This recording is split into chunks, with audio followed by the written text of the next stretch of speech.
Hey folks, how is it going? I hope y'all are doing well. I'm doing well myself.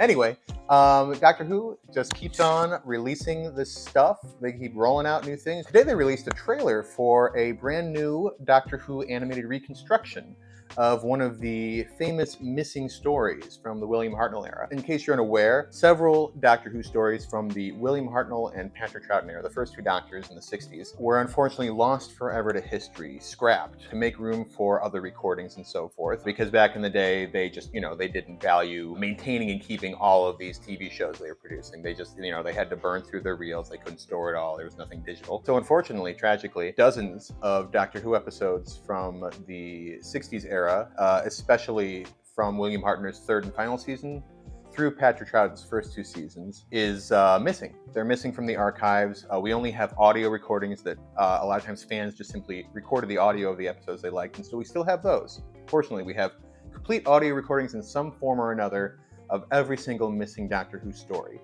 So while we can never retrieve the visuals, the actors' performances, the set design, the direction, cinematography, etc., we can have the full story in audio format.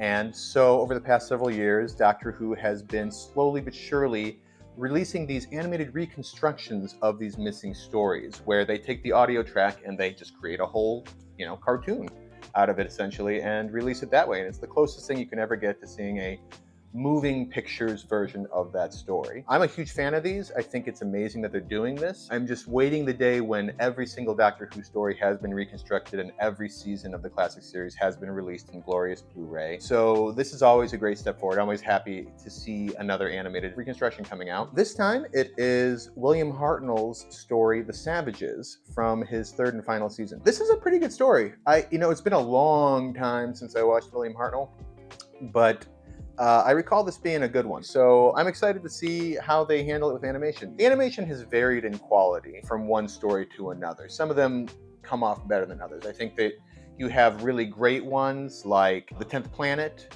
and The Invasion or The Macra Tear. I think those are all very successful animations. And then you have less successful, clunkier animations like the 3D animated refill of the missing episode from The Web of Fear, for example, or the somewhat stilted animation of The Reign of Terror. Now, I don't mean to diss these people. Like, all these animations are great, and I'm happy to have them all, And animation, I know personally, but animation is very time-consuming and difficult process that is often just, beholden to the budgetary and time constraints of the project. Regardless, I'm just happy to have these in any form in motion, honestly. I just want them all animated. Animate the Space Pirates, please, you cowards. Like, finish up Patrick Troughton's final season so we can do that on Blu-ray. That's the kind of thing I want. I love these. I love these. So I'm very happy to see another one out. I'm just going to watch the trailer and react to it. We'll see what my thoughts are on this. So I'm really excited to see this, and without further ado, let's get started.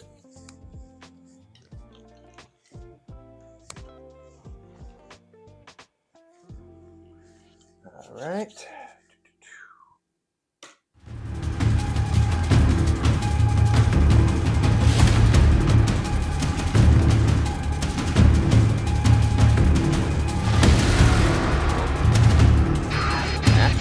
Oh my God. Oh, that is some quality motion. I like that. That's really impressive. Considering the puppet style they're going for, that perspective looks good. This is all looking really nice. Yeah. The sets, yeah. The atmosphere. Oh, interesting. Partnership. The Savages. Nice. Okay, cool. That was really cool. I am hyped. I am officially hyped about that. The animation looks great. It's not it's not the animation that's my absolute favorite, which would be 10th Planet, The Invasion-esque. They make their stuff very cinematic. They use a lot of frame animation as opposed to what this was, which is puppet animation. They use different perspectives. They use some rotoscope in those, and it gives it more of a organic filmic quality to it that feels closer and more akin to, switching between the live action and the animated. So those are the top tier. But this This looks like it was animated, and I'm not certain of this, but it looks very much like it was animated by the same team who did the Macra Tear.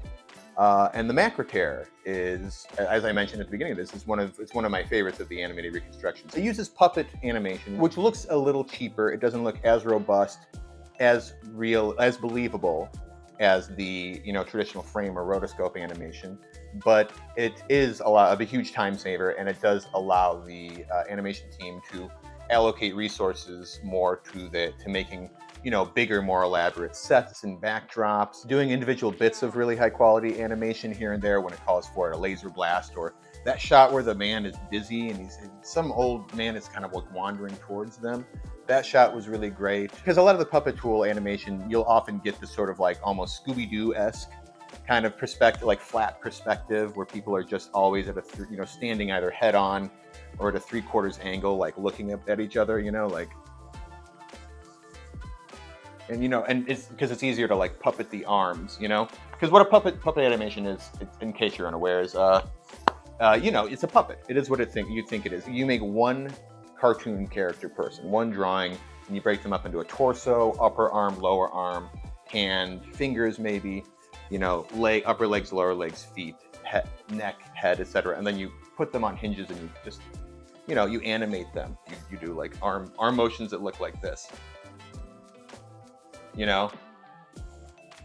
And that's cool. That's a very useful thing. It obviously doesn't look as good, but like I said, it really helps with making the rest of it look really cool. So this looks like another story where they've really gone all out on the production design, on the sets, on like lots of extras with individual faces and details, hanging out around the area. All the animation looked really, for the most part, looked really fluid.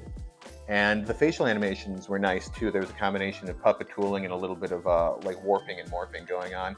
The only thing that kind of threw me off was that it's a great trailer. Then they end with this very odd shot of William Hartnell's face, head on, which never looks quite as good in these than like a 3/4 angle or like a side view or something.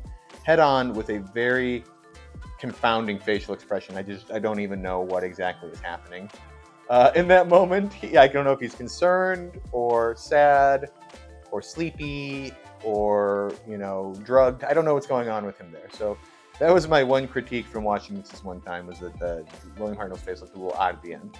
But other than that, it's a really cool trailer. I dug it, and I'm excited to see this one. If it's made by the same people who made the Macra Tear, or it just looks of the same quality, I think it'll be a banger. Even the colors look really nice and vibrant. And when I watch these, I usually watch them in color and then also in black and white, because I like the black and white experience. But it's nice to see that there's the color option. Yeah, so those are my thoughts on that. Maybe I'll scrub through it again really quickly and just see if there's any final thoughts I have, anything I missed. So yeah, let's just do that now.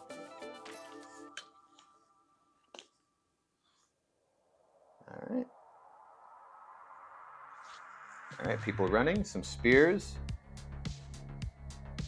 Yeah, that was a nice shot back there of just calling this out really quick. That's when they're running. I like the shot of her turning her head, and you've got some nice motion blur in the background. This feels dynamic. This feels exciting. Yeah, chase. Oh, yeah, some nice. Yeah, you got some nice warping on these guys' big shoulder pads, like lining up with their arms. That's a nice detail there. And they did a little bit of a color code thing. It looks like the commander is maybe wearing different colored pads than the other guys, which is something that, of course, you wouldn't get the black and white versions.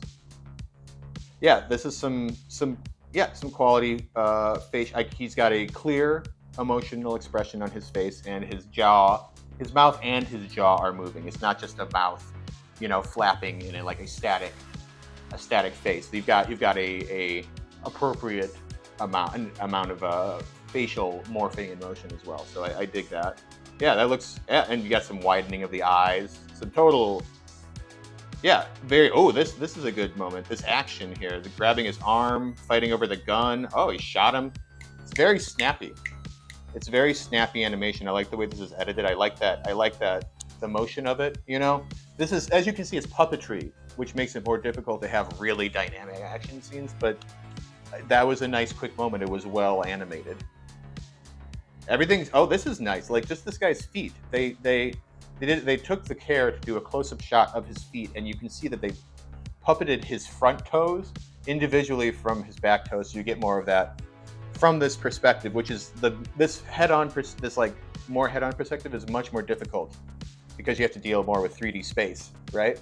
So the fact that they put the care into these feet motions, just this whole shot of this guy, he's moving very nicely. There's a lot of secondary motion. His hair sways as he moves his head back and forth. His hands are, you can see if you go in slow motion, you can see that we're cutting between one hand that's like this, and then it's a hand like that, and, but in motion, it's working really well. His sway, his head has a delay in the sway after his shoulders. Like his hips drive the shoulders, drive the head. You got little facial expressions. His eyes are blinking.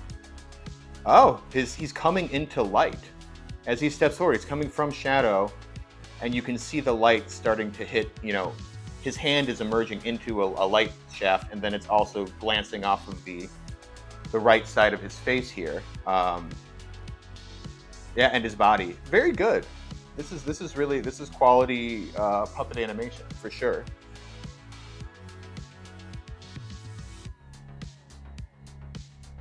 Nice. I just like the composition of the shot. This is a dynamic shot with the doctor tied down here. Yeah, we got extras. We got different people hanging out in this space. There's some nice bloom happening in this shot behind, silhouetting this guard coming into the cave. Oh, yeah. And then we got this at the end. Cough. I think he's like asphyxiating. Is that what's going on? This is the one shot. Like, it totally makes sense to end on the doctor, but I wish they had chosen a more expressive moment for him. It's just a little odd. I think he's like, it seems like he's breathing. He's froze. His face looks tired. He's got a furrowed brow. His eyes are down. It's just that mouth mainly. The mouth and the lips are feeling wonky to me in this particular shot. So I'm not loving that, but yeah, it's just one moment. Other than that, like, I think it's really well cut together, and just I'm seeing a lot of quality animation and exciting moments. So yeah, that's it. That's how I'm feeling about it. That's how I'm feeling about this trailer. I'm obviously digging it. Yeah, that's it. That's all I got to say about that. Looking forward to the Savages coming out. Looking forward to the Christmas special coming up. And I will see you in the near future. So until next time, Kay, signing out.